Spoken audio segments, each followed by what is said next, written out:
اعوذ باللہ من الشیطان الرجیم، بسم اللہ الرحمن الرحیم۔ روحانی نعت اکیڈمی کے پیارے دوستو، السلام علیکم۔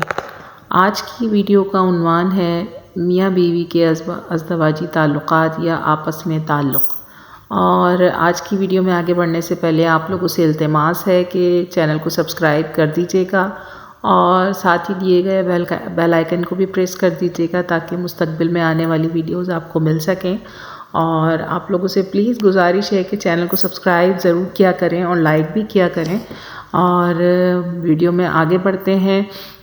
میاں بیوی کا آپس میں تعلق ایک ہوتا ہے کسی کو اپنی طبیعت کے مطابق ڈھال لینا، اور دوسرا ہوتا ہے کسی کی طبیعت کے مطابق ڈھل جانا۔ ان دونوں پہلوؤں میں انداز نرمی اور محبت والا ہو تو تب ہی طبیعتوں میں تبدیلی آتی ہے، ورنہ جھگڑوں کے سوا کچھ حاصل نہیں ہوتا۔ اور بے شک ایسا ہی ہے، اور ہمیں اپنے لہجے اور رویوں میں دیکھ لینا چاہیے۔ اور آگے جو ہے وہ بیوی تب آپ پر اعتماد کرتی ہے اور بغیر ہچکچائے اپنے دل کی بات آپ سے کرتی ہے جب آپ اس کی بات گھر والوں یا کسی تیسرے کے سامنے نہ بیان کریں۔ تو یہ بھی ایک حقیقت ہے کہ بیوی اگر آپ کی اپنی بات کسی اور کے سامنے سن لے اور جو بات اس نے آپ سے کہی ہو تو پھر دماغ تو خراب ہوتا ہے نا انسان کا، تو اس طریقے سے نہیں کرنا چاہیے۔ ازدواجی زندگی کا حسین تصور، قرآن پاک میں میاں بیوی کے بارے میں جو تصور دیا ہے وہ آج تک کوئی دوسرا معاشرہ پیش نہیں کر سکا۔ قرآن پاک نے میاں بیوی کے بارے میں کہا، وہ تمہارا لباس ہیں اور تم ان کا لباس ہو۔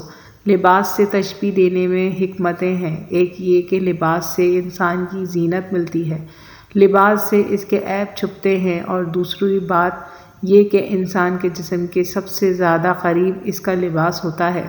تو بیوی کو خاوند کے لیے لباس کہا اور خاوند کو بیوی کے لیے لباس کہا کہ اب تم دونوں ایک دوسرے کے اتنے قریب ہو جتنا قریب لباس ہوا کرتا ہے۔ اب بتائیے قریب کا اس طرح سے بہتر تصور کوئی دوسرا پیش کر سکتا ہے؟ تو یہ بھی ایک انداز بیان ہے ہمارے قرآن پاک میں جو بات بتاتی گئی ہے کہ میاں بیوی ایک دوسرے کا لباس ہوتے ہیں، تو یہ بھی حقیقت ہے اور اس سے منہ نہیں چرایا جا سکتا۔ تو میاں بیوی کا رشتہ دنیا کی وہ واحد رشتہ ہے جس میں ایک ہی انسان سے کئی بار نفرت اور بار بار محبت ہو سکتی ہے، اور یہ بھی ایک طریقے کا حقیقت ہے۔ جو جس طریقے کی سچویشن میں ہوتا ہے وہ اسی طریقے سے سچویشن ڈیل کر رہا ہوتا ہے۔ اور بدترین شوہر کون ہے؟ روز قیامت اللہ تعالیٰ کے ہاں بدترین بندہ وہ ہوگا جو اپنی بیوی کے ساتھ رازدارانہ تنہائی اختیار کرے، ازدواجی تعلقات قائم کر لے اور پھر اسے باہر بیان کرتا پھرے۔ مطلب اپنی بیوی کی جو پوشیدہ باتیں ہیں وہ دوسروں کے سامنے بیان کرنا اچھی بات نہیں۔ اور صادق آل محمد ارشاد فرماتے ہیں، ملائکہ کسی خوش کے موقع پر حاضر نہیں ہوتی مگر دو موقعوں پر، جن میں سے ایک وہ ہے جب شوہر اپنی بیوی سے ہنسی مذاق کرتا ہے۔ تو یہ بھی ایک اچھا وہ ہے کہ شوہر اپنی بیوی سے جب ہنسی مذاق کرتا ہے تو ملائکہ یعنی کہ فرشتے آسمان سے اترتے ہیں اور خوشی دیکھ کر اور مزید خوش ہوتے ہیں۔ تو سب سے اچھا دوست بیوی ہوتی ہے، بیوی کے لیے شوہر اور شوہر کے لیے بیوی سے اچھا کوئی دوست نہیں ہوتا۔ واحد ایسا دوست جو بہترین مشورہ دے گا، کیونکہ جو بھی ہو اچھا برا حالات کا سامنا دونوں کو مل کر کرنا پڑتا ہے، یہی دوستی ہے۔ اور باقی تو آج کل آپ کو پتہ ہے ہر ہاتھ ملانے والا دوست نہیں ہوتا، جو دکھ سکھ کا ساتھی ہوتا ہے وہی دوست ہوتا ہے۔ یعنی کہ دکھ سکھ کے ساتھی ہسبینڈ اور وائف ایک دوسرے کے ہوتے ہیں اگر وفادار ہوں تو اللہ تعالیٰ ہم تمام لوگوں کے اسی طرح سے رشتے رکھے۔ اور آگے ہے، بیوی اپنے شوہر سے اس وقت تک لڑتی یا ضد کرتی ہے جب تک اس سے پیار کی امید ہوتی ہے۔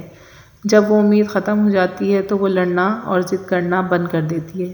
یہ بھی ایک طریقے کی ہے کہ امیدیں، توقعات جب انسان کی ٹوٹتی ہیں تو پھر آگے کچھ جواب ہی نہیں ہوتا دینے کے لیے، تو انسان خاموشی اختیار کر لیتا ہے۔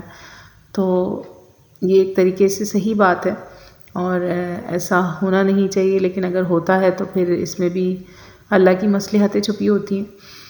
بیوی اپنے شوہر کا آئینہ دار ہوتی ہے۔ تم اس کو کہو وہ خوبصورت ہے، وہ ہر روز نکھرتی جائے گی۔ اسے کہو وہ خدامند گزار ہے، وہ مزید خدمت کرے گی۔